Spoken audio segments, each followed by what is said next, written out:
Good morning. I'm going to take the opportunity to call our Equity and Partnership Subcommittee to order. Today we have fairly good attendance, but most of our attendees are actually on the phone. So I'm going to invite Seth to go ahead and do official roll call. Nicole June Maher. Present.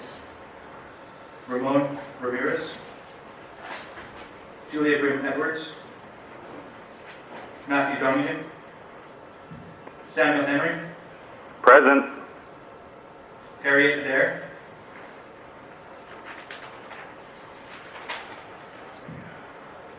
Janet Doherty Smith. And I think we have Ramon on his way and Harriet is calling, so we will amend those when they join us.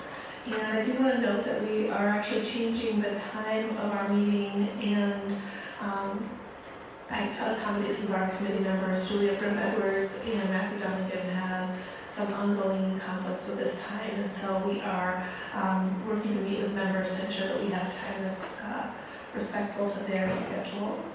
I will also note, for those of you on the phone, David has done an excellent job and created notebooks for all of us that we will continue to put our materials in and then give back to him at the end of the meeting, very similar to the notebooks that have been prepared for us for OEIB, so I think that's a wonderful addition. We want to thank you for that. I also want to note that we have Dr. Nancy Golden in the room with us today, as well as several members of the audience. Our first item that I wanted to talk about on the agenda is that in future agendas, we're not going to do it today, but in future agendas, we're actually going to add a new item, which will be an invitation for members of this subcommittee to give updates from the work that they're doing on other committees. So, for example, we'll be inviting Janet and Harriet to report out on the Early Learning Council and where they're at, as well as Ramon to report out on the Higher Education Council, so that we can continue to sort of cross-pollinate and ensure that we are keeping each other informed. I think that's all I will talk about on that one. Of course, we would want to invite folks today if they haven't been warned to give a presentation, but I do want to give fair warning that that would be something that's going to be part of our future. The second item that we're actually going to work on is a follow-up on a recent presentation that we had. At our last meeting, we had an ODE graduation dropout report. We actually had several follow-up questions about the middle school data, and we invited Doug Cossey and his ability Jacoby to come back and share that data with us. And we'll invite folks to Doug and Isabel to present on that, and then I will also draw committee members' attention either to their email or to their notebook that under the March 11, 2014 tab there is additional reported information. So Doug and Isabella, take it away.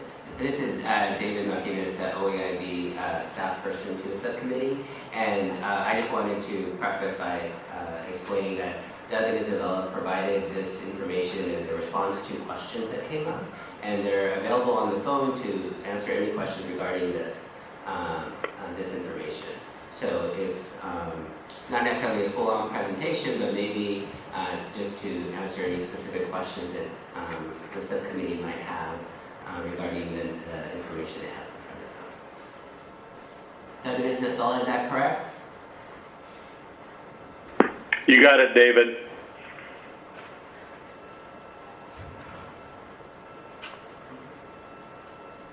Are you there? Yes, thank you. And again, just to give context, one of the questions that came up at the last subcommittee meeting was just the need to have more information on what's happening with our middle school youth. And Doug, can you walk us just through the memo briefly, just to make sure that we're looking at the correct information? Sure. Just at a high level, you folks asked for the 8th grade rates, and we threw in a couple more grade levels. Isabella put in 9th and 11th as well, just as references to see what the trends look like at the higher grade levels. So the first column, as you can see from the title of the table, these are the kids that were continuing in enrollment during 2013. They were still enrolled, and they were enrolled also in 2012. So you can see actually on the first line, grade 8, which is the question you would ask us, all students returned at 95.6%. The underserved race and ethnic groups returned at a rate of 95.9%, interestingly enough. And then the economically disadvantaged returned at a rate of 96.1, while students with disabilities came in at 95.7. So the return rate for these, which we typically show as the underperforming or underserved groups, is actually at a higher rate than the all students category. Does that help? Hey Doug, this is Nicole. Just to clarify, I understood that we had actually asked for 6th, 7th, and 8th, and I'm curious why we just did 8th grade. I don't recall the 6th, 7th, and 8th question, but we can do that. My understanding is that the challenges most commonly occur in 7th grade. We can certainly put that in a follow-up report and get it out to David, within the next day or two. And I wonder, just to make sure that we're clear on what we need, is this format the way it's presented, and asking the chair, would this be the most useful way of seeing that information? I'm going to say yes. I'm not really familiar with other formats, so I don't have another vision. I might add that the underserved race and ethnic category is typically it's grouped together like that so that we can kind of look at the data holistically. It's more reliable when it's rolled up at that level.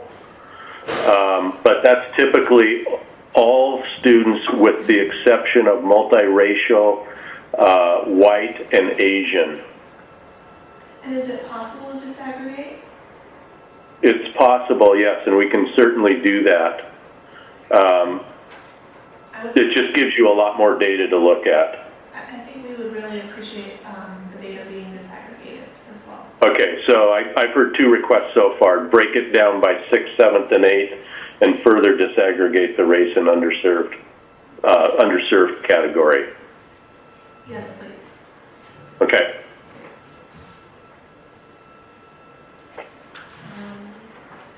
So I think the other big task that we want to spend a big chunk of our time today focusing on is inviting a presentation from Sarah Drinkwater and Sally Simich, I hope I pronounced that correctly, to give us a presentation on special education. One of our goals this year is to create a policy recommendation on how we can improve disparate outcomes and disparities in referrals and services in special ed, and we felt like it would be important for us to just have a better understanding of the overall Make sure Sarah gets started and then we'll drop off. system and really the nuances, and we want to really ensure that we're educating ourselves as much as possible as a committee before we move forward with those recommendation. And I would invite you, David, if you have anything you want to add to the introduction or the beginning of this conversation. Yeah, no, I just want to appreciate the representatives from Special Education Student Services Education, if they come forward. I think one of the things when we started talking about such a broad issue is for us to get grounded on sort of what is currently happening around services for students with disabilities or special ed services, and everything from how they are identified and sort of what services are provided. So we'll let the presenters get set up and we can start shortly. We apologize, the room is set up for later, it's a little daunting. So Sarah Drinkwater will not be here, but Mitch Kruska, the director, is in the parking lot somewhere on his way. So I'm Sally Simich, and I'm... Do you want us to take a little break to give some time to get here? Would that be helpful? that might be nice. He thought he should be here. He came from Eugene, so he thought he should be here in 5 minutes. I'm So, going to take the liberty of taking a 5-minute break, and we would love to start again when he joins us. okay, thank you. I think we'll soon be getting started. Just a quick little housekeeping for individuals on the phone. If we can request not to put us on hold during our breaks, what happens sometimes is we hear your hold music. It's very entertaining, but we want to make sure just to make that request. But I'll turn it over to the chair. Welcome. Thank you for joining us, and thank you for driving here from Eugene. And I actually would invite you both to reintroduce yourself and take us along with the presentation. I'm Sally Simich, Education Specialist at Oregon Department of Education, and my area is secondary transition. My name is Mitch Kruska. I'm Director of Educational Programs, Secondary Transition and Assessment at the Oregon Department of Education. Proceed? Okay. We're here this morning at a request from the committee to talk about, give a overview of special education, give folks an idea of the process. So that's what we're here to do this morning. We'd like to start by, we've introduced ourselves. Yeah. My note was on your back. Okay. So what we'd like to do is, first of all, give a disclaimer here that this is really a very brief overview of the special education process and procedures that would take place. Under circumstances other than these, we would normally, this is a conversation that could take up to 2 hours to really go through the process and talk about all the paperwork and procedures that are involved with special ed. So this is really just a very general overview. What we're going to do this morning is we're going to talk about the best way to do this process is to walk through talking about an individual student and what would happen if you were a student and what it would look like to go through the process. So we're going to introduce everyone to Johnny. Johnny's a 3rd grade student, and he's been in the 3rd grade classroom. He's been in kindergarten through 3rd grade, just your regular student in a regular elementary school. Johnny's teachers has concerns with Johnny's reading ability. Okay. So the first thing we look at is we look at the interventions that have been attempted prior to a referral. And so at this point in time, the school has attempted the following interventions to assist Johnny. He's been placed in a small reading group in the classroom, so he's been provided additional reading services in the classroom. He's received Title I group pull-out reading intervention since 1st grade, so he's had that for a couple of years now. And he has received individualized, what we refer to as push-in supports during regular time in the classroom. So there's been someone that's come into the classroom and worked with him in another small group in order to help assist him with his reading. At this point in time, even after the comprehensive regular education interventions, Johnny has not shown adequate growth to the teacher. Even though he's had these many interventions, he still demonstrates that he is not progressing at a rate that you would expect for a student in his grade level and with the supports that he's received. At this point in time, the teacher would normally do a referral to a student support team, and each school calls it something different, but we're going to call it a student support team. And basically the support team looks at the interventions that have been done and makes a determination about whether or not to refer the student for a special education evaluation. At this point in time, the SST has determined that Johnny, despite all the interventions, has not shown adequate growth, and so that they look at determine that there's a likelihood he may qualify for special ed services, so they would refer Johnny for a special education evaluation. Okay. Once Johnny has been referred for a special education evaluation, they go through the evaluation and eligibility process.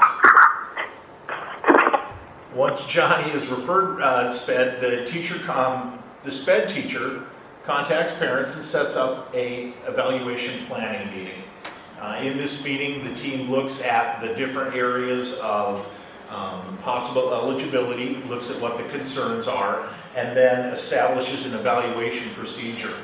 The planning team includes the parent, special education teacher, regular education teacher. In Johnny's case, it's a third grade teacher, so the third grade teacher would be there.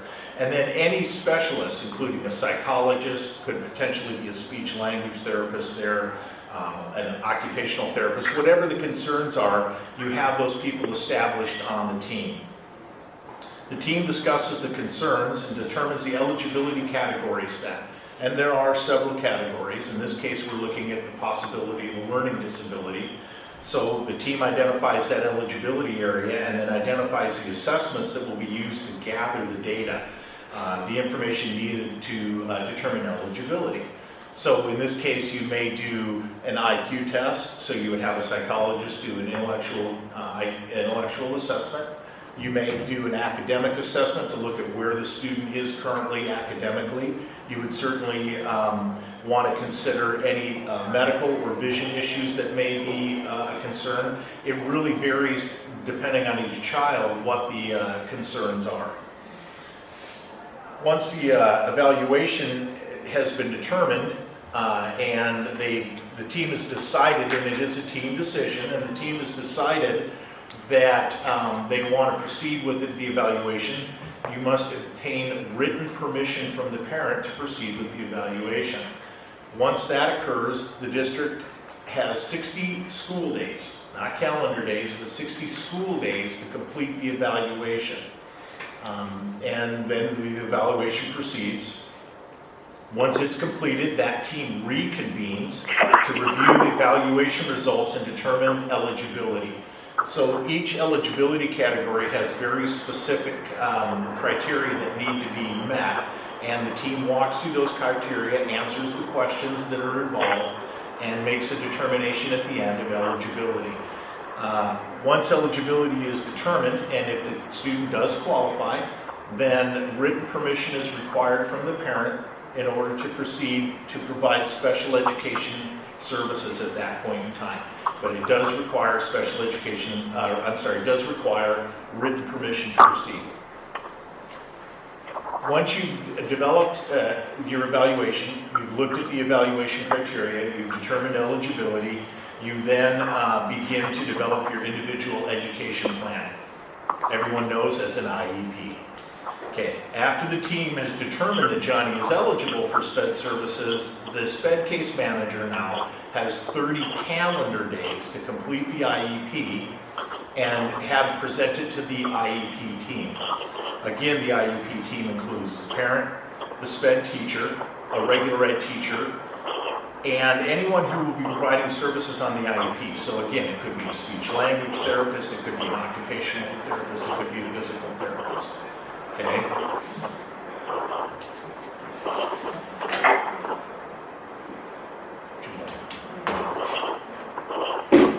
So the content of an IEP is you will have a cover page which will explain the members of that team, special factors that are to be considered, present levels of their academic and functional performance.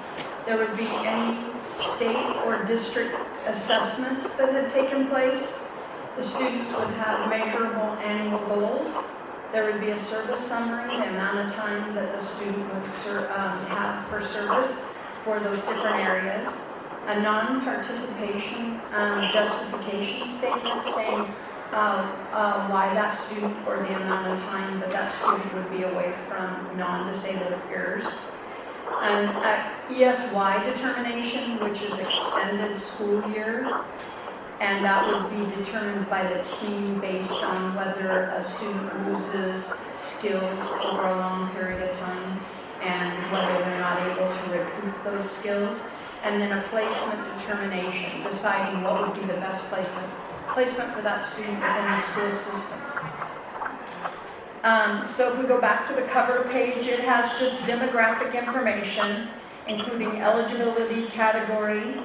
So that would mean the area that the student was found eligible under, the IEP date, the 3-year reevaluation date. So every 3 years, a student, people will either do new testing or they will do a file review to see that the student is still eligible for special education services. And then sometimes school districts require IEP team signatures. Special factors to be considered. So the special factors are, does the student have assistive technology needs? Does that student have communication needs? Are there behaviors? Are there limited English proficiency? They'll look at visual impairments and hearing impairments.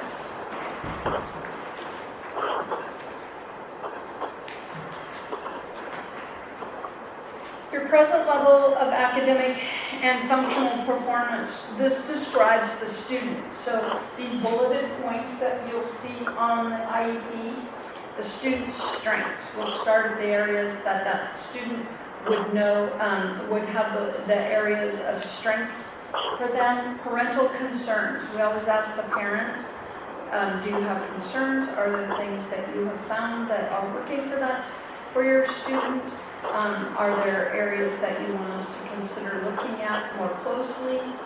Present levels of academic performance, we're really good at that. A lot of people in the transition level tell us educators need to get better at the functional performance. How are they going to function outside of an academic arena? What type of supports do we need to put in place for that student if they're not in an academic arena? And I'd just like to throw in your academic performance. It could include assessments that have recently been done, could include state assessments, district assessments, could be classroom assessments, could be information that's available from the classroom teacher and the work that she's done. Anything that can identify what the student's current academic abilities are so that you can use that information in order to determine where goals need to be developed. It could also be an age-appropriate transition assessment in the form of a survey, an interview. It could be using the system that the high school might use, like Naviance, CSI, to obtain some information about that student to get their preference, interests, needs, and strengths. Then there will be a statement of how this disability affects students' involvement and progress in the general education setting. Okay, so the district and state assessments will be listed, and it will talk about how that student will participate in those assessments and if there's a need for any accommodations. Their measurable goals will look at the child where the child is functioning currently, and will be given special designed instruction if the student needs in that area. The goals need to be measurable, and they must describe the designed instruction that the child will be provided. The goals must include a statement of how the progress will be measured and reported to the parents. Are there any questions? Yes, I have a question. My name is Ramon, and my question is when you, actually it's two questions. One is when you bring together the working group, the parent, the special ed teacher, and the counselors or whatever, and how long is that group together? I mean, as a unit, is it like, I know you do the assessments every 3 years, but does that change every year, or is the IEP developed for a 3-year period? Actually, good question.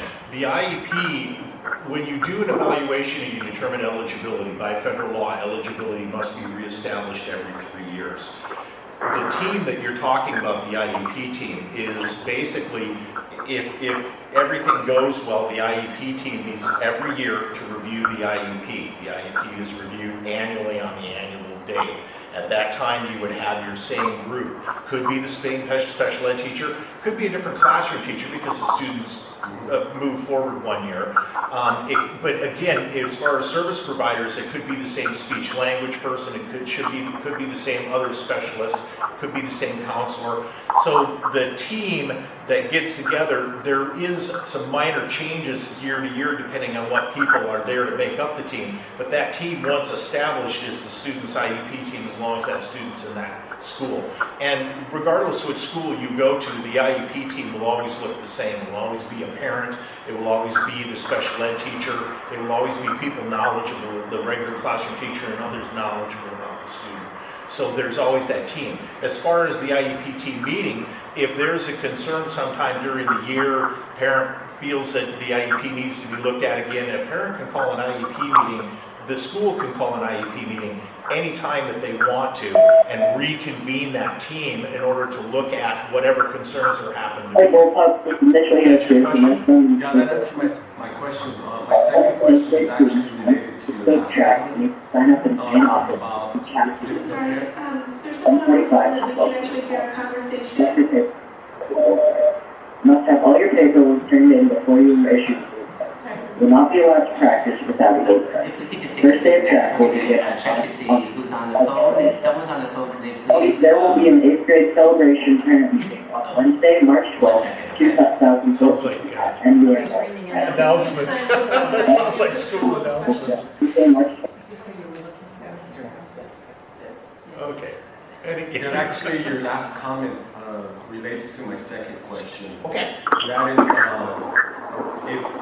if a parent had the ability to call for for the group coming together based on new information or based on the new reality that student is facing. For example, and I raise this question because I'm involved in a community-based learning project down in Woodburn. It's called the Capacis Leadership Institute. And essentially what it is it's building leadership skills among immigrant and Latino youth, but it's open to the whole community. And so if there was a situation where, and we're working with a lot of parents, and we're kind of educating parents about what they're, how to become more participatory in their children's education. So if there was a child that we were working with, and we felt that we can contribute, using our institute to further advance that student's abilities. My question was, does the IEP process allow for community participation in that process so that we can also be of assistance, right, from a different angle, right, from a community kind of. Okay. So two answers to your question. First, parents can invite anybody they want to an IEP team meeting. Okay, so if there's somebody, oftentimes parents will invite relatives if they feel they need somebody there to support them. They will invite outside specialists to come in and speak. They may invite somebody from the community that they feel would be appropriate to be there to assist in providing information about the student. When it comes to making the decisions in the IEP team, though, unfortunately, those guests do not have, if you will, a vote in making decisions. The folks who really make the decisions are the people who are there identified as part of the IEP team. So the guests may be there and they may have input and they may provide additional information for the IEP team to act on. But if it comes down to making a decision, unfortunately, those folks don't necessarily have, if you will, a vote in the IEP team. Does that make sense? Yeah. Follow? Sure. Okay. Yeah, because I've seen situations where outside community agencies, whether it be from the county or from the state, come and get involved in the IEP and be part of the team. I guess where I wanted to go was that do we have the ability to recommend or to change that so that I know that the team has to be a cohesive unit, work together, has to be identified as part of the education. It has to have the credentials, and be part so that they could contribute to the well-being of that student. So is there any flexibility to allow community participation? It's other than state agencies or right. County agencies. Yeah, and again, a lot of this is dictated by federal and state law. who can be a participant in an IEP team and who can, again, I would say the way you're describing it to me, I mean, it would certainly, I've never sat on an IEP team that wasn't open to have outside agencies bring information to the IEP team that would be beneficial to the student. So again, I mean, to answer your question, I don't think there's anything in the regs that say an outside agency can't be involved in an IEP team. And can't certainly, I mean, most IEP teams are open to having as many folks at the table that can provide information as possible.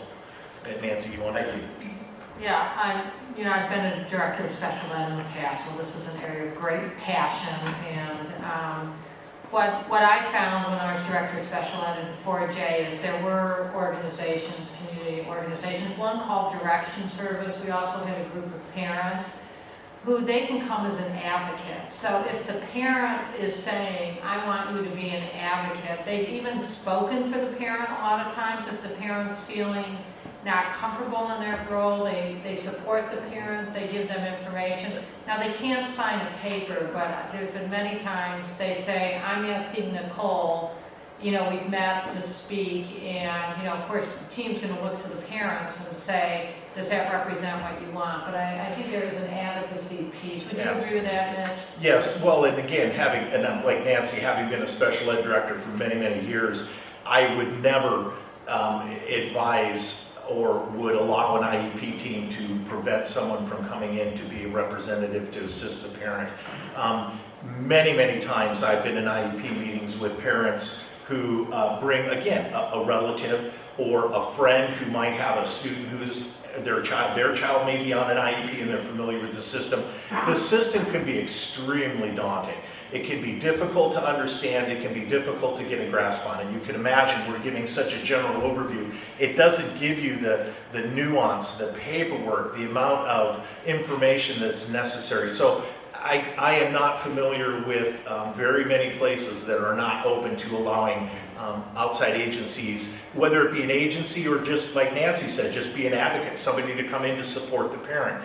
And oftentimes what they'll do is they'll act as a, if you will, a support for the parent. Ask the questions the parent may not think of. Or like Nancy said, a lot of times advocates will say, now, is that really what you wanted to get across? Or did it answer all of your questions? So it's not uncommon at all, and rarely do you have a situation where folks are asked not to come to an IEP meeting.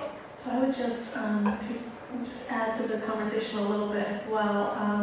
And I think this is a really important area to hone in on, and maybe something we should think about, some type of recommendation around, in that I agree with all of the comments made. I spent almost 12 years at the Native American Youth and Family Center. We play that role as the advocate for children in those meetings, and when done well, and when there is a district and a special education director who understands the value of a support system to help a parent navigate the system, it can have some of the most profound positive impacts on the long-term success of a child. Yep.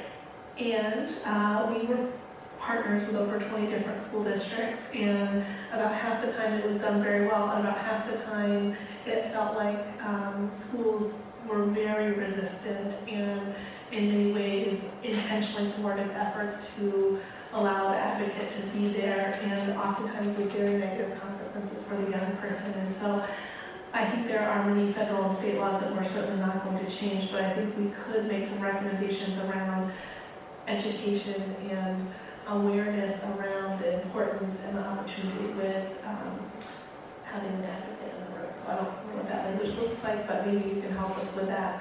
Yeah, I'm sorry. I just think maybe it's just semantics, but you talk about it like certainly they can have someone for input, and I'm talking about a much more forceful advocacy role, like Direction Service. Oftentimes in between the meetings, it was the representative from Direction Service who was on behalf of the child, and the parent was negotiating with the system. You know what I'm saying? So. Well, and you bring up Direction Services, and Direction Services is a unique program because Direction Services is actually sponsored and paid for by the school districts. Through the Educational Service District. They actually provide funds, and as a special ed director in the Lane County area, money, I would contribute money every year out of my district's funds to pay for direction services. So there was an additional incentive to take advantage of direction services. And direction services is a good example, and Nicole, sounds like what you did was the same thing. I think that to try to put into regulations how an individual advocacy group or an individual advocate would be accepted in an IEP team, I certainly wouldn't be opposed to seeing some kind of regulations. I think that would be very good, defining how an advocate should be dealt with in an IEP meeting or worked with. But again, each school district, as I'm sure you're familiar, Nicole, each school district and each IEP team is made up of different personalities, and sometimes there may be, for an advocate to come in, there may have been some conflict or difficulties or disagreements prior to the IEP team meeting, so people are already defensive and apprehensive, and then someone comes into the meeting who they're not familiar with, and it could make things more difficult. So, I mean, just again, just speaking from my experience, yeah. So I think we'll move on and continue with your presentation, and I would say that the piece that we want to get to, that we're most interested in as a committee, and forgive me, I'm just going to use some generalities, but we know that in the state of Oregon, there's actually no difference in disability levels between races and ethnicities, and yet we see significant overrepresentation of several ethnic groups on IEPs and in special education.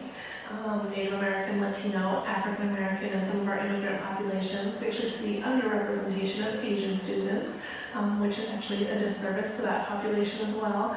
And so, as we'd love to get through the presentation, but that's the place where we really want to have a conversation about how we can make recommendations to improve those different outcomes. Well, and I have to apologize because we were not informed that was the intent of this conversation. So I got to be honest with you, we did not come prepared to necessarily address, in fact, the kinds of issues that you're raising. So I apologize if we can't answer all of your questions or if we have to take information back and gather more information. Our hope today was actually, I think, what you're trying to help us get to, which is really a strong baseline understanding of the entire process, so that before we get deep into the main focus of ours, that we have that shared understanding. So I think that's what was communicated to you, but I think at the end we may have some conversation about additional pieces of information and data to better understand the main focus we have, and so we don't expect that you'll have a perfect answer for everything. Okay. All right. Yeah. And I think one thing we're trying to do is say, how do we work really closely with organizations like Ramon is talking about, in a way to really provide the support on behalf of the child and with the family. Particularly, sometimes we're talking about families who English is their second language, and I was a special ed director. I have a child who was on an IEP, and it was difficult for me sometimes, just understanding all the lingo and all of that. So, it is a very complex process, and we just want to make sure that, the students have the best they can in helping negotiate through the system. And that's kind of what I think you were saying. So just know that's the spirit by which we come to this. And I know you, Mitch. I know this is the spirit by which you absolutely. Bottom line always is what's best for the child, and it doesn't make any difference what it takes to get there. You figure out what's best for the child, and that's what you do. I want to agree with my two colleagues, and I just want to say that the problem that we're facing is really huge, and so we're not kind of responsible for what happened in the past, but we're certainly responsible for what happened in the future. So I think it's in that spirit that we want to kind of get to the nuts and bolts about what we always have in front of us is the children that we're serving, and so we want to best utilize the best resources we have, and including community resources that can be utilized here to develop that partnership so that we can really get into the nuts and bolts of rectifying some major issues that exist and gaps that exist in the education system of our children, right? And so and in particularly, there's, in addition to the language barriers, right, you talked about, I work in a community where we have 16 different indigenous languages among native folks, right, from southern Mexico and Central America. And these kids are like, in Woodburn School District, they make up like 86% of the population in the school district. And then in addition to that, we have a huge influx of Afro-Latino folks coming in from the Caribbean, Cuba, Dominican Republic, and other countries that have kind of like mixed cultures, right? And so we have to, those are some of the realities that we have to confront with in our own communities. And so I think by sharing that information with you all, that we can get a grasp of what the challenges are in front of us, so that when we have to roll up our sleeves to get to work and kind of solve these issues and develop processes and systems where we really advocate for the community and parent participation in our children's education, we have the tools necessary to give them so that they can use it. And so I think that's in that spirit. That's why I'm here, is to be able to develop that partnership within the education system, but outside also to best utilize all the resources we can. And this time of big challenges that we have with cutbacks and so forth, and our resources are limited, right? So I think we have to be more strategic of how we come together and how we solve those issues. So it's in that spirit also that I think we want to work together. And this is by if we can get to that issue, we don't expect folks to come up with instant answers, because there's no magic formula here. The magic formula is that we've got to work together. And if we don't work together, then we're not going to solve the issue. So it's going to take a process, right? It's going to take a while, but I think we need to identify the parameters of like what is that issue that we're facing. And if we can, and that's not necessarily going to happen today either. So I mean, we have our process that we have to go through, I believe. But with that understanding that it's going to take some time. Thank you. I'd like to have you Okay. on. Nicole, did we want to offer the folks on the phone to ask any questions if they have any at this time? That's a great suggestion. Do we have anyone on the phone that would like to comment or ask a question before we move on in the presentation? We're going to turn it up just for 1 second and make sure I can hear. Okay.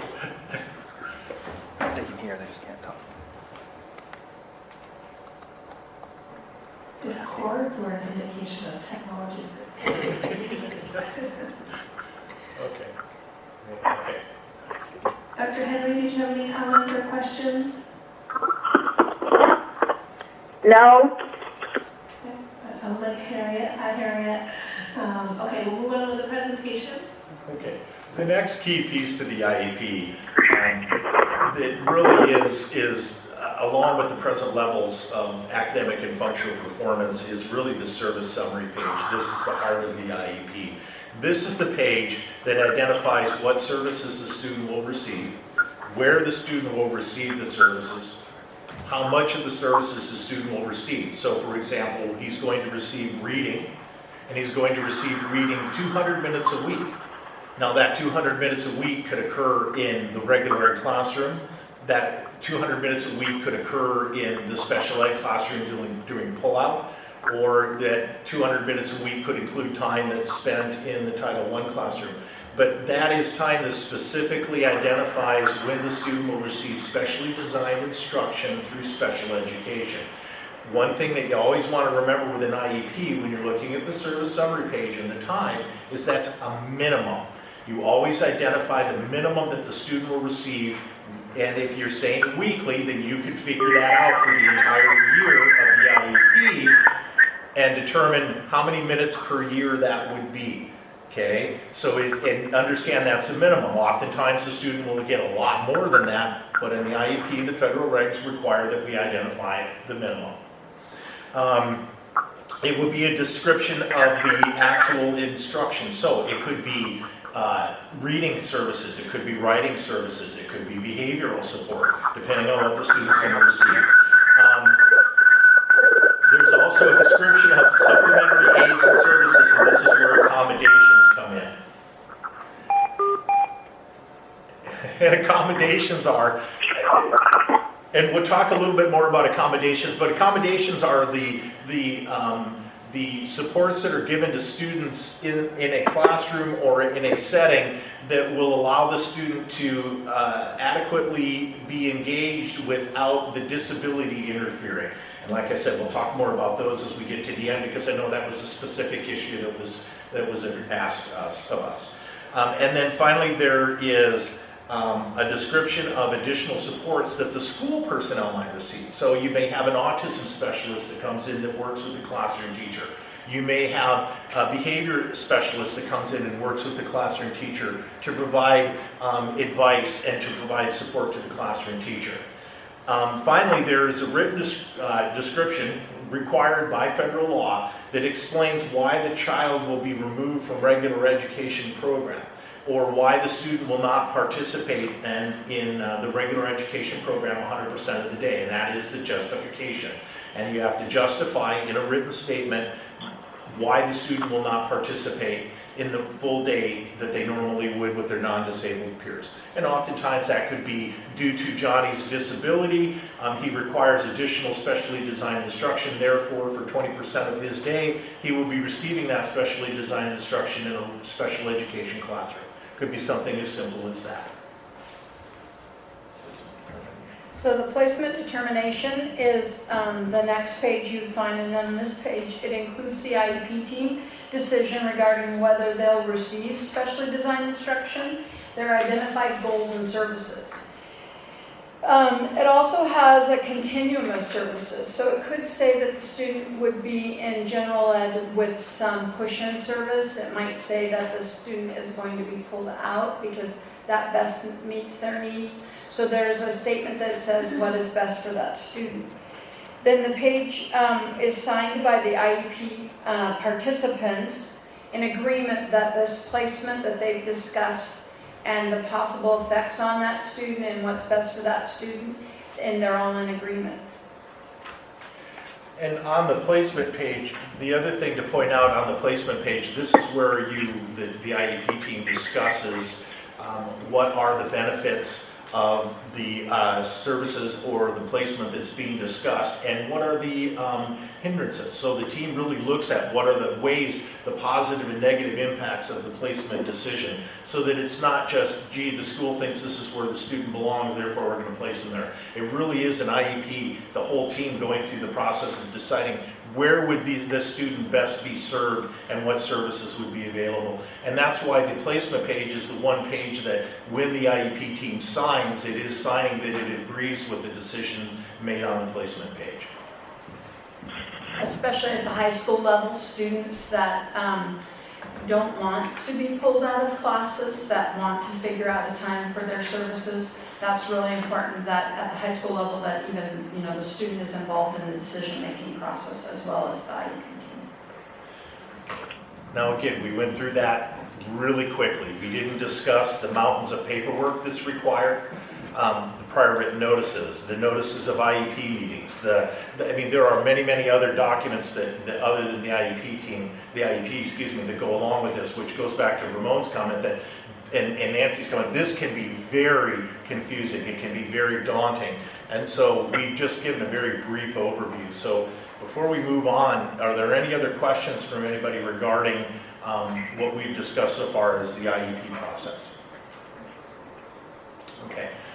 The other question that you brought before us was the difference between accommodations and modifications, and this is one that creates a lot of confusion among folks. So what I've done here is I've tried to provide a definition of an accommodation and a modification that kind of make it a little bit more clear. And when you look at the definitions, especially the final statements here, it really does give you an indication, because there is a significant difference between a modification and accommodation. So an accommodation is generally thought of as a change in a course, a standard, a test, preparation, perhaps location. An accommodation might be if a student has anxiety, they might have an accommodation that says if they feel anxious, they can leave the room, go to a quiet area, recompose themselves, and return to class. Might be a change in the way the student responds to a test. So in other words, instead of having to sit down and take a test, they may be able to take it orally. It doesn't change the nature or the standard of whatever it is the child's doing. And it's basically changes to the physical or environment. So it may be an opportunity to take assessments in a quiet area where there's less distractions. It may be the opportunity to have a quiet area to go work. I'm trying to think of some other accommodations right off the top of my Maybe head. books on tape. Books on tape may be another accommodation. But it doesn't fundamentally change what's being measured or fundamentally change a curriculum or a program. A modification, on the other hand, does. A modification is a change in the course, standard test preparation, could be a change in the timing, could be a change in the attributes which provide access for a student. So it fundamentally alters or lowers the standard. So for example, a student may have a modification that says, when instead of having to answer all of the questions, they only have to answer a portion of the questions. Or that a student will be graded based upon the work that they complete, not necessarily be held to the same standard as the other students in the classroom. It may be that the student is only graded based upon the knowledge that they can demonstrate at the end of a class. So a modification basically deliberately alters the level or difficulties of the materials presented. Okay, does that make sense to everyone? Did any questions about that? Okay, yeah, because when you look at it that way, it's pretty cut and dry as far as the difference between an accommodation and a modification. And people use the word modification when they really mean accommodation. So we see that in just in language, that if you think about an accommodation as how they access that curriculum, and if you think of modification, it's more of what that curriculum is and what changes we're going to make to that curriculum for that student to be able to access it. Okay. I have just a general question regarding this.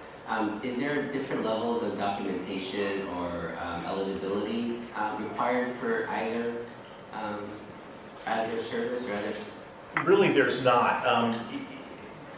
It really is done on an individual basis, depending on a student's ability level. And a student may be very good in all of his classes and have a real difficult time in writing or in math. And so there may be accommodations or modifications in a math class that don't occur anywhere else in the school day. So it really is individualized to a great degree. And a lot of times you'll see modifications for your more commonly occur on IEPs with students who have intellectual or developmental disabilities versus students who just have learning disabilities or may have a health impairment. So it really does vary. This is Nicole. This is a sort of a general question, and it comes with some experience. But I would say, I think one of the hearing all of these pieces has just been really helpful. Thank you.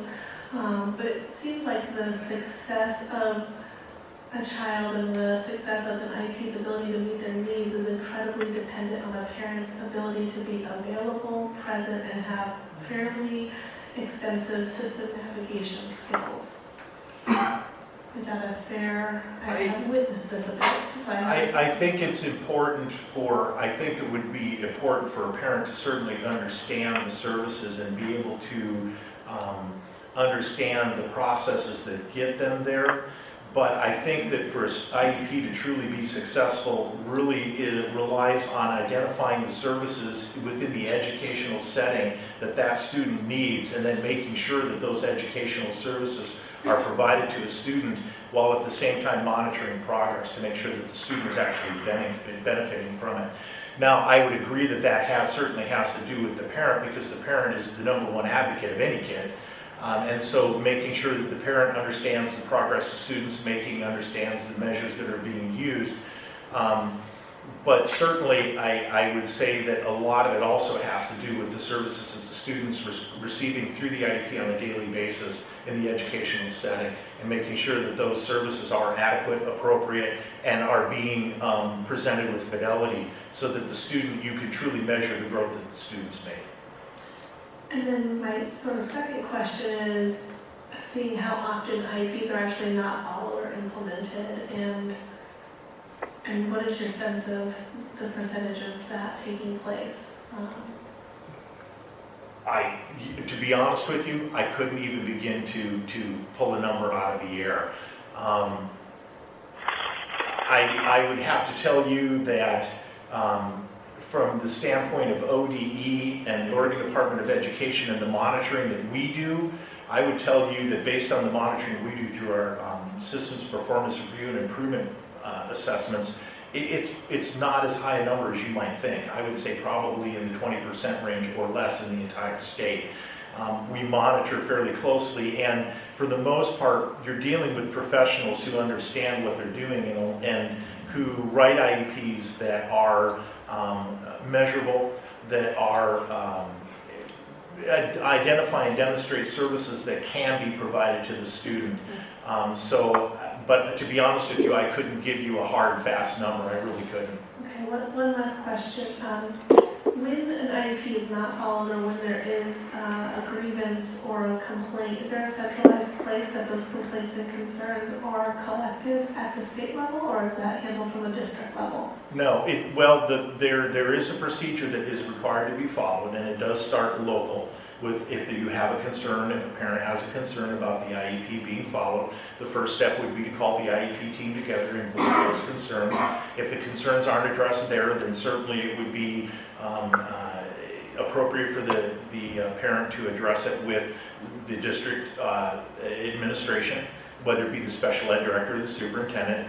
As far as a formal complaint is concerned, parents have options of filing formal complaints with the state of Oregon, Oregon Department of Education, and there is a specific individuals at Oregon Department of Education that they would contact. They also have the option of filing legal action, which is a due process hearing, which is a very legalized process. So there are two levels. There's more of a what I would refer to as informal, because it doesn't require legal representation, which is a complaint, and then there is the more formal process, which is due process, which does require legal representation.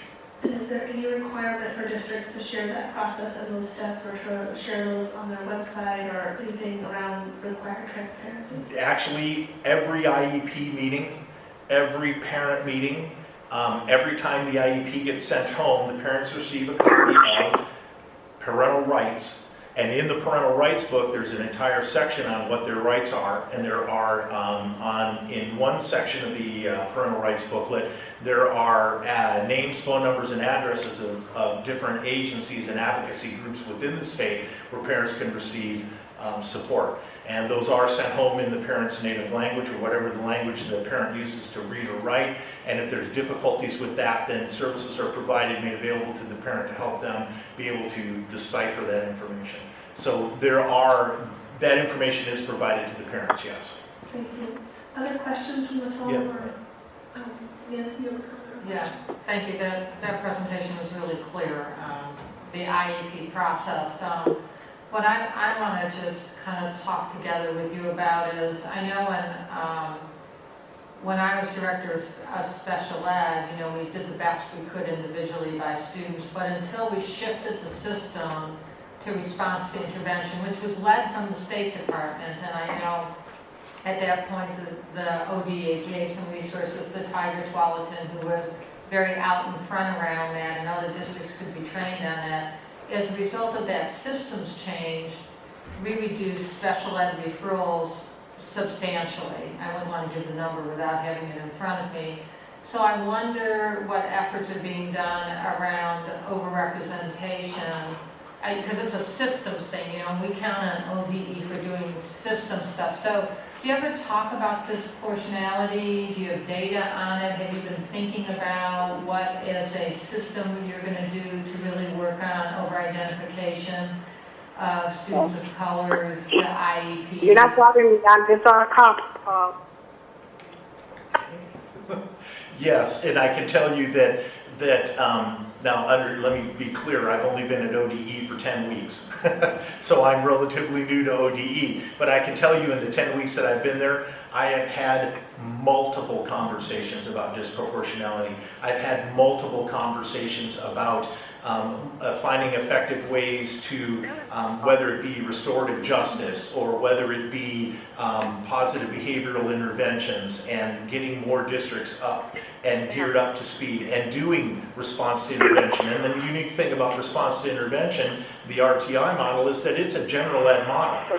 The interventions occur on the general ed side, therefore reducing the need or the requirement to move to the special ed side. Because I will tell you, having been a special ed director, I would do everything I could to try to prevent a student from being identified and placed on an IEP because of the impact that it has on students.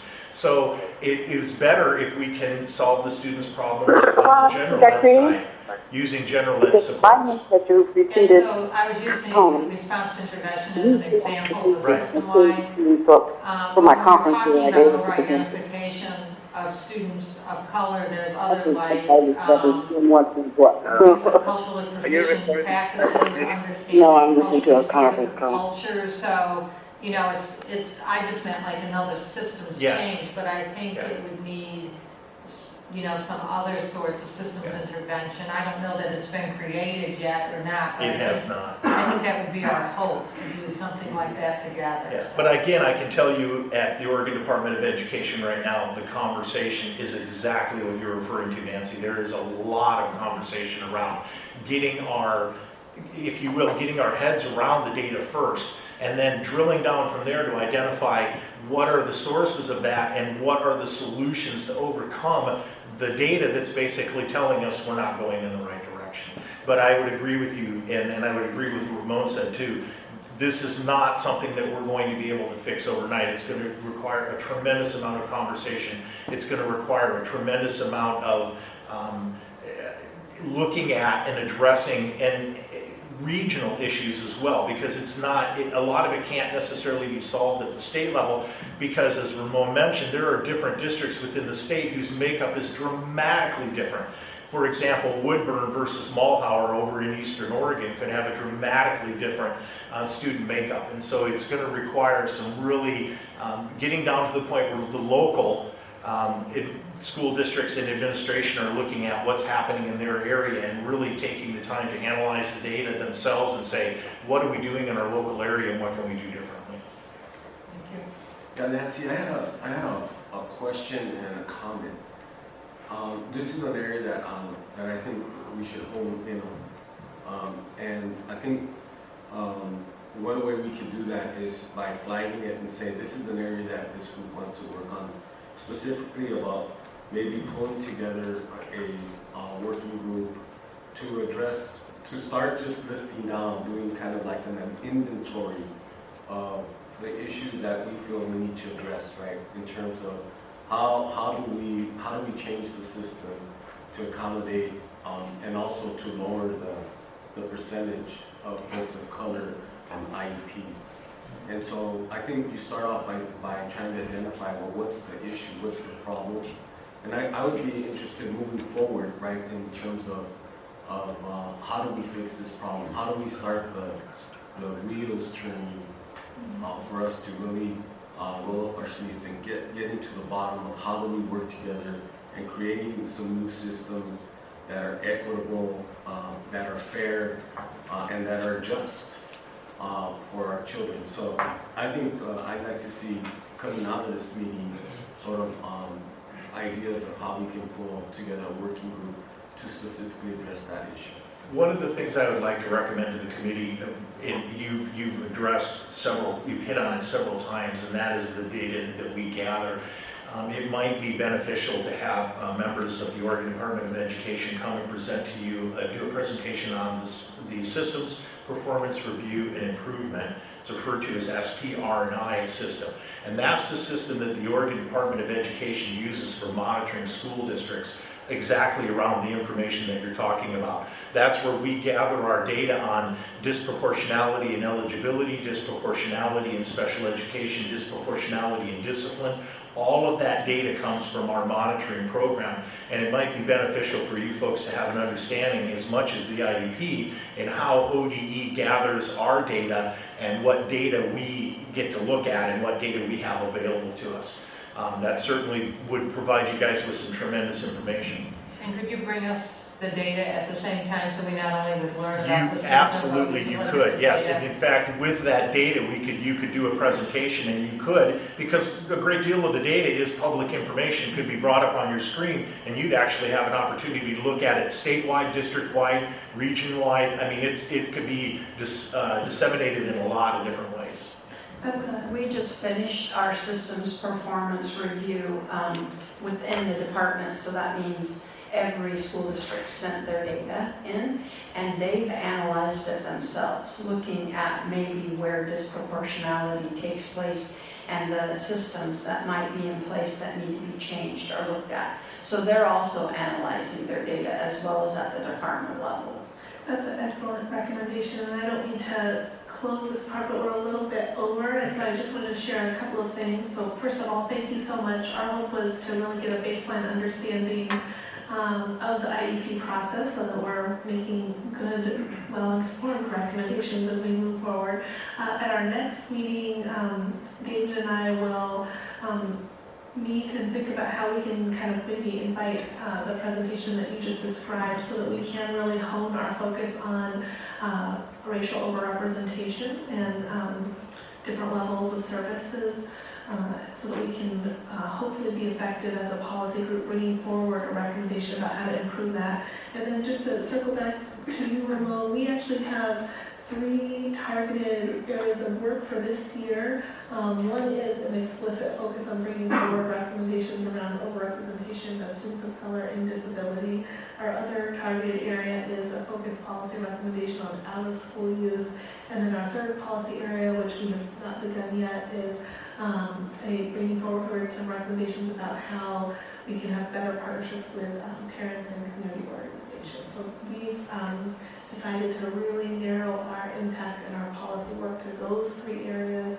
Last year we heard maybe 700 presentations on 700 topics, which was wonderful, but it didn't allow us to get as much done as we wanted. So that's kind of our charge for the next year. Thank you for that information. Yeah. And I applaud you. Those are excellent, excellent goals. Very, very good. I mean, those are very relevant to the work that's being done in ODE right now. So there's definitely very good. Thank you. Good. Well, this is just the beginning. I'm sure we'll be inviting me back for more input and help. And then the other invitation I would give you is, as we have developed this policy framework, we think it's really important to go out and invite a lot of groups and advocacy organizations to give us input. And in your work at the Department of Ed, I'm sure you have exposure to many community organizations and groups and parent organizations that could really help hold us accountable for putting the best work forward. And if you have an opportunity to share the list of those organizations and groups with David, that would be really helpful to us. Absolutely.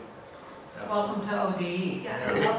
Thanks. Thank you again for Thank this you. opportunity. Yeah, and anytime you want us back, just let us know. Careful what you ask for. Yeah, good point. So I'm going to move us into our next agenda item.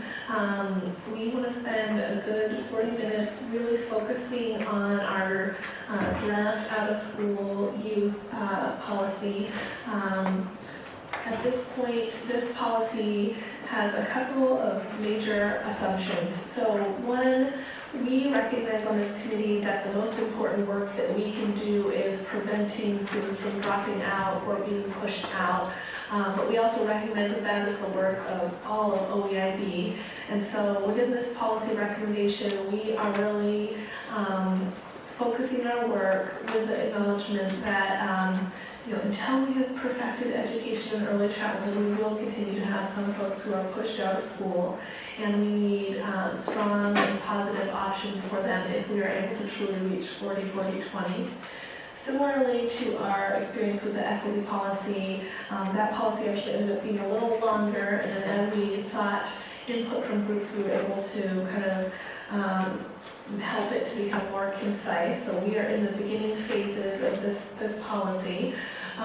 It has an introduction, a vision, and then we actually have organized our recommendations into 3 areas. One is to really fully support and improve our GED process so that that is a truly viable option, and that's a successful option for folks to transition into post-secondary education.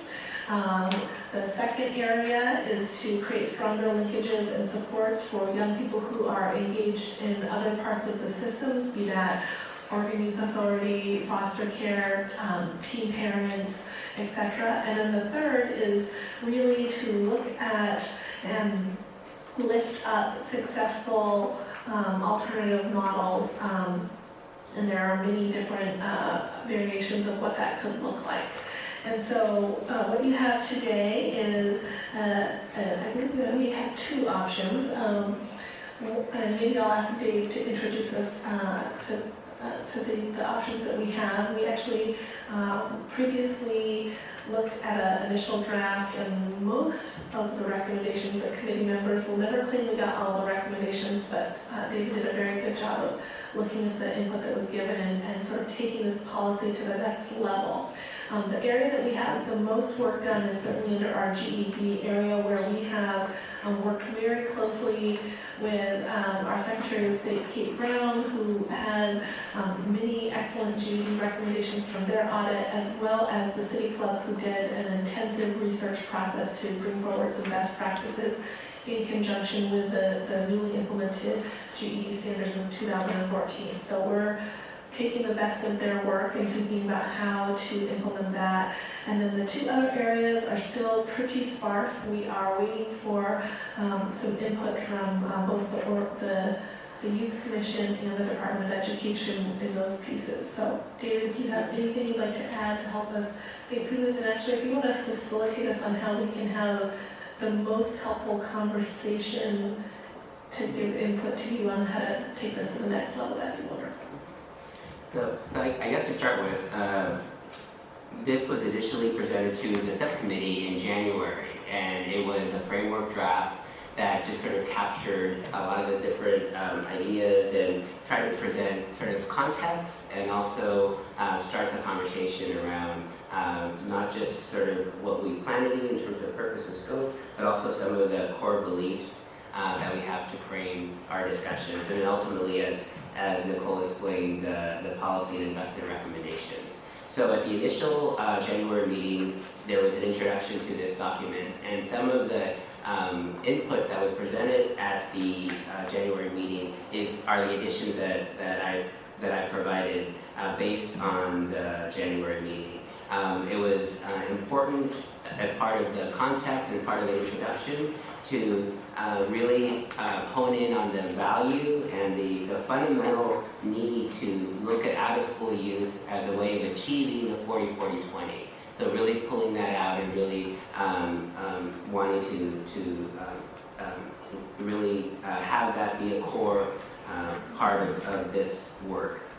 The other piece that also came up, and it was Dr. Henry who made the suggestion, was a lot of times when we discuss this work, we discuss a pipeline that we have available. And one of the recommendations was to really sort of look at another analogy, which is more of a shoreline approach, where youth have different entryways or have different multiple access points and multiple pathways to really provide a better visual on how we want to make sure that during youth's experience in the educational system, that there isn't just one again, pipeline. There's a shoreline where there's these different multiple pathways. In addition, in terms of the way the document was first presented, was really an explanation of sort of our scope of work, but the intent is that the subcommittee will be ultimately drafting this document, will be vetting it with community partners, and then we'll be bringing it forward to the entire OEIB board for their adoption. So this is a critical piece of work because ultimately the subcommittee will be moving it forward and the OEIB board will be considering for adoption. So just moving through the document and the other sort of changes from before. One of the resources that we used in developing the core beliefs and sort of to frame the recommendation was the equity lens. And so there was a lot of language and a lot of context from the equity lens that we used to be included in the document.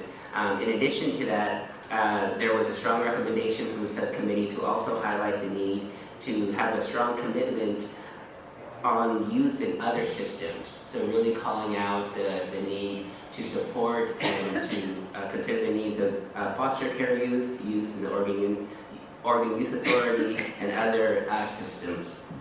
We also wanted to make sure, or the committee also recommended that in talking about sort of these multiple pathways and these different strategies, that we also retain high standards, that regardless of sort of the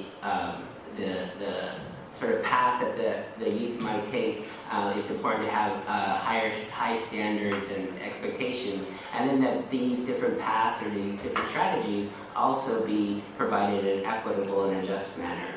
So those were some of the input and some of the recommendations that came up from the January meeting. The other pieces, again, just to give some background, there was a strong sentiment from the committee to include a value statement, to sort of really create a vision statement, and then to also really highlight the aspirational intent behind this framework.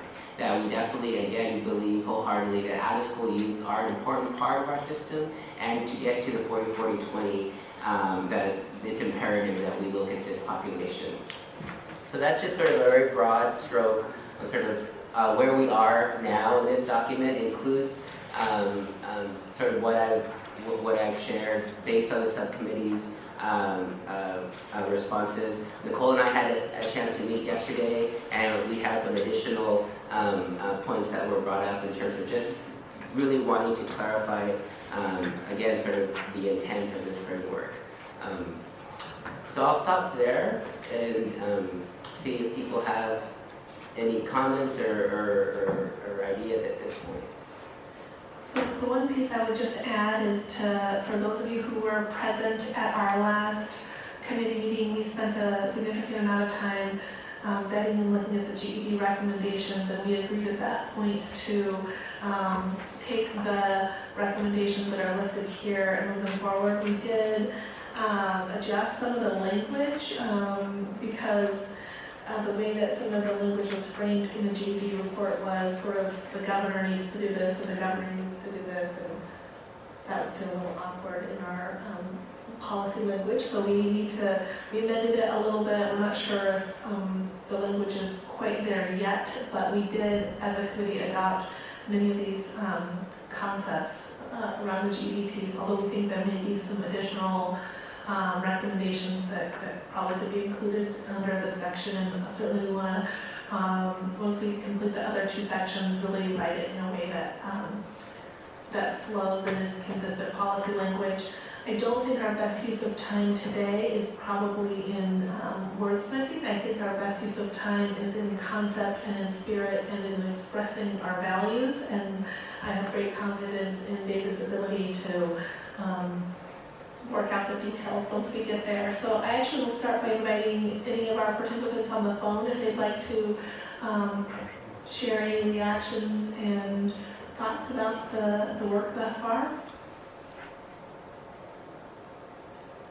All right, and I will invite any of our participants here today. Ramon, Nancy, thoughts, perspectives, huge missing areas we didn't talk about? I just think as we embark on this, it's really important to be engaging with groups like ODE, because, you know, I saw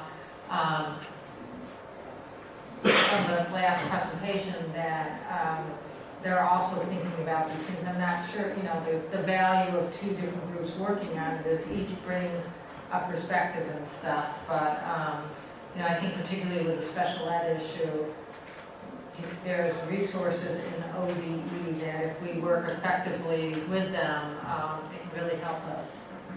I believe we have reached out and would like to. I think the ball is in their court at this point. Okay, good. Yeah, I just want to say that I wasn't at the January meeting. I was actually out of the country, and I'm going to need some time to kind of like dive into the document. One of the things I do is I work with a youth group. When I just took to the U of O the other day, we went to a class that was being taught by the director of inclusion and equality at the University of Oregon, Dr. Yvette, and she's doing a class on the legacy of Martin Luther King and Malcolm X, which I thought was a real beautiful class. And I brought these youth to Latino youth to understand the relationship and the similarities between the Latino movement for social change and the social change of the African American community, because there's a lot of similarities there. And so I want to check in with that group before I go into that, kind of get like a feedback and just pose some really challenging questions to them. And then I'd be interested in bringing those back to the next meeting and say, on the issue of how do we address out-of-school youth, this is what a group of about 30 youth, we had similar issues. Because we're working with youth that have challenges, and we're trying to challenge their energies and into going back to school and finishing up, whether it be through the GED or we have a successful academy in Woodburn called Success, and so a lot of the kids will go to that school. It's an alternative school, but within the school district, and then come back to give input. So I have two requests. One, I think it would be wonderful if we can think about how to really directly get feedback from those young people, and even if it's possible, to invite them to share their perspective with us. I think hearing youth voice is something that we as educators talk a lot about, but don't do as much as we should, so that would be a fun thing to coordinate. And then I think the other piece that David and I have talked about is identifying very successful kind of options that are out there and really learning from them about how we can support them to serve more students, to replicate, what have you. And I wonder if the Success Academy might be a good option for us to follow up with, because I think that sometimes we have awareness of models in the Portland area, but we need models all over the state. So if you maybe could help us with meeting the folks at the Success Academy, that would be great as well. Yeah, I also have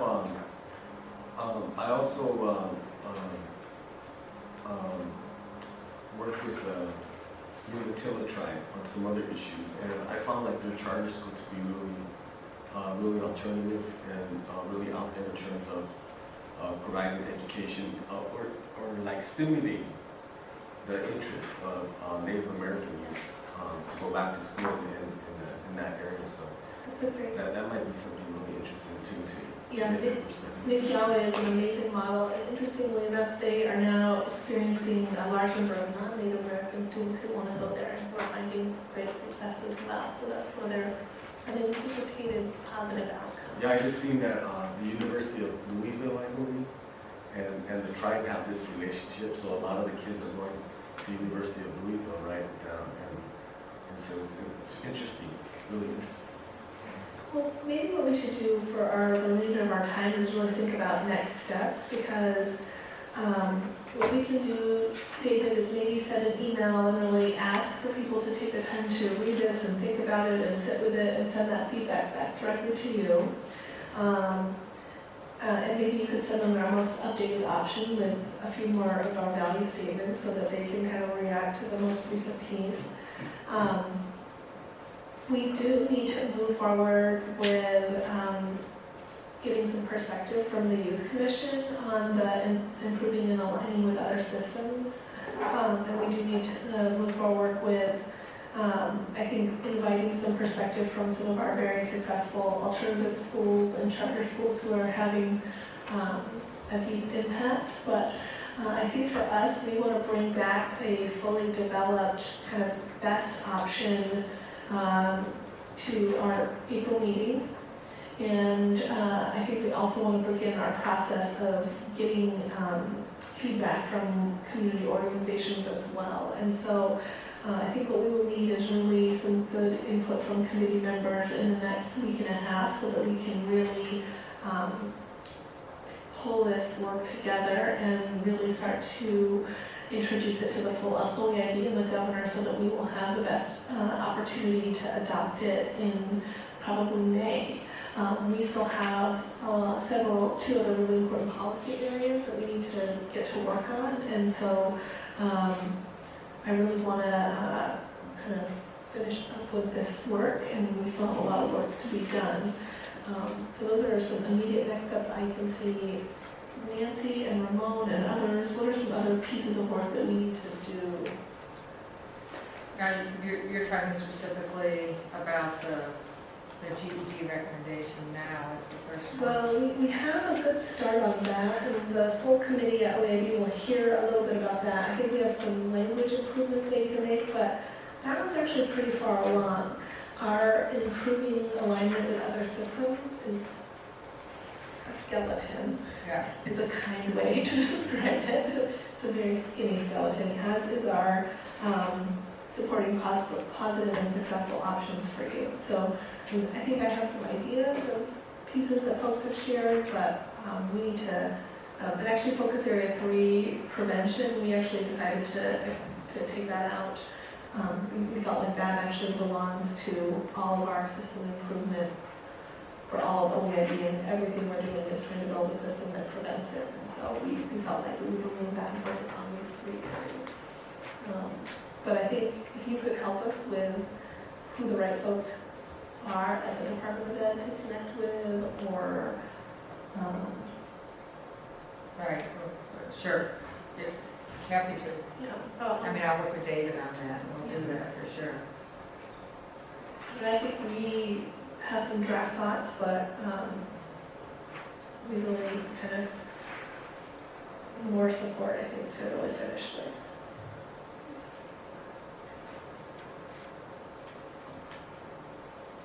Yeah, I guess, again, just as far as next steps is, definitely sending us off to each of the subcommittee members, and if any of the subcommittee members would like to discuss this and I can provide more context beyond the document, I'd be happy to do that. I'm on if you want to sit down or just, because I know just sort of reading a document may not present the intent or sort of what the subcommittee's sort of mission is around this piece. So definitely we'll be following up to provide this information to subcommittee members.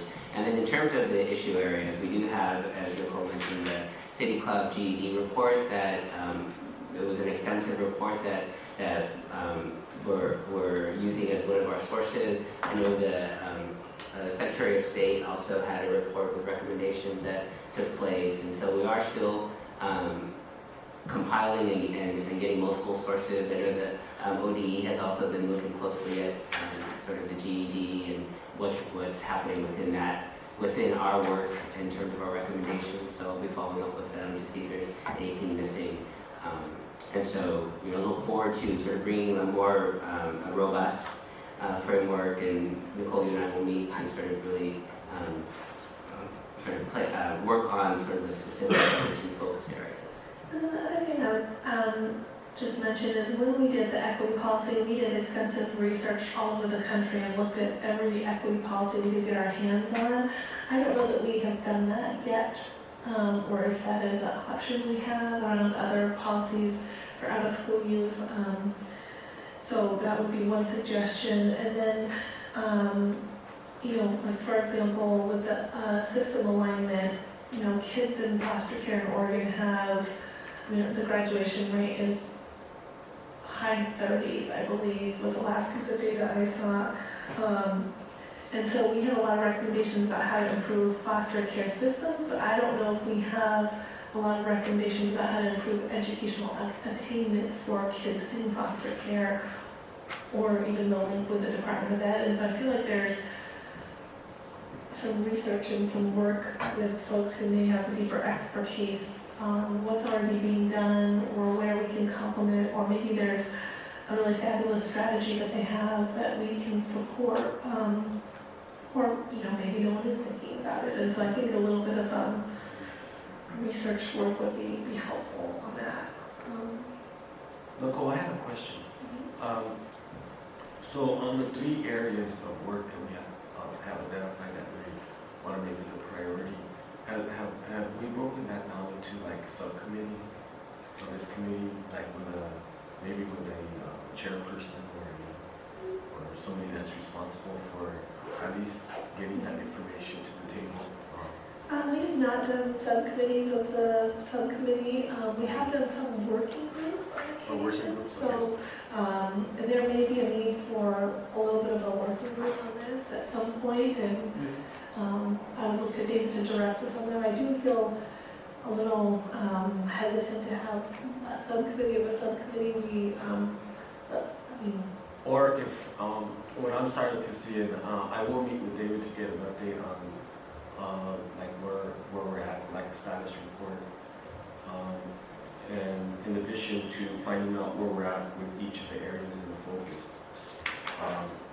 But I do think that coming together between now and April is too much time. So maybe another meeting, and I don't know if another meeting of the subcommittee could meet in a lot less formal kind of setting to just get into the weeds about where we're at and share some of the responsibility. That's a great. So we could either do that in an hour or so, anywhere in the state, and kind of like to start moving. Because I kind of the reason why I joined this committee was because I wanted really to make change, and I really wanted to address the issues in a real way, and I feel like in order to do that, we need to be proactive. We need to be moving. And so to me, I'd be willing to in the interim between our meetings to really get some work done. Yeah, I think that's a great suggestion. I think we are, with this particular policy, kind of struggling a little bit to kind of get together and think about all the good ideas and all the bad ideas, and we've been into a clearer policy picture. So I think that would be a great suggestion. Well, and I guess one thing I would add, and again, just to maybe provide some context, I think a valuable outcome of this framework could be to develop some key questions that we are wanting to pose. It seems very daunting, and it could feel very overwhelming to believe that we have to find the specific solutions for these very big issues, but I think it would be very, very valuable if part of what we develop are some key questions or some key recommendations towards finding some specific solutions. So I guess I just want to provide that context that is important work, and that is something that we can engage in, and I can follow up to see about finding a time to meet and gather the subcommittee members as they're available between now and the next meeting. But I also would just want to sort of present that as reassurance, for lack of a better word, that if we're able to sort of dig deep, but part of digging deep, developing some key questions, I think would be helpful as an outcome. Yeah. Very good. Well, I just, when I think of these 3 areas, I think the GED area obviously is more developed. I also think there's a moment we need to seize around that. I mean, the great work of the City Club, and as we're looking at the hacking of reform, it just seems we need to really move on that. You know, with the other two areas, area 4, supporting positive, successful options for students. In some sense, that's the work of the overall OEIB, and we're putting systems in place to really do that. And I also think about the Oregon Youth Authority. Obviously, they're working on some of the similar things. So I don't mean to say we need to sit back. I know that the benefit of a committee like this is to help, you know, in a very positive way, keep the focus around equity and bring that to people. But it seems like, I mean, you could have recommendations around something like positive systems, using your questions or after doing feedback, where you ask people to come up with a system that will help us identify who the programs are. I mean, I don't even know if we've got in place as deeply as we need a process when we're saying successful. What does that mean? What does that look like? Because I'm pretty confident most programs out there working every day believe they're successful. And so, you know, if we're going to keep broad recommendations like that, then you can ask that, like you can give that to OEIB, or you could give some of the recommendations to OED to work deeper on. Because I'm thinking about how much work this would take, and that it does need support, I think, of staff. And in a policy way, our job is to help them think about things in their busy days they might not be as laser focused on as we are. So I'd like to work with David and you about how do we work side by side with agencies, not in a way that we're still not focused on where we need to go, but that we can get the work done and make sure our recommendations are on a policy level.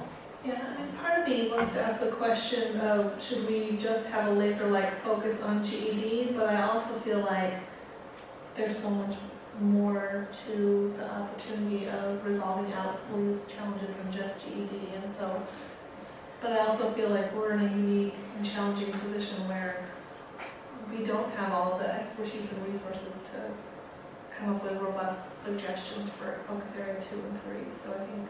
So why don't we kind of work on that with you, and I think we need to come back with really, if we want to do all three of these things, what is the way we do it? That we're still pushing on the system, because that's our job, but also working with the system in a way that can help us staff it, you know, because as much as you guys are tremendous with your volunteerism, this takes getting deep. Right. Yeah. Okay. So I think we are in a good place to end. We actually have an opportunity for public testimony, but it looks like we've not had anyone sign up for public testimony at this point. Okay. Well, thank you everyone in the audience and our phone participants, and thank you committee members. I am adjourning the meeting at 10.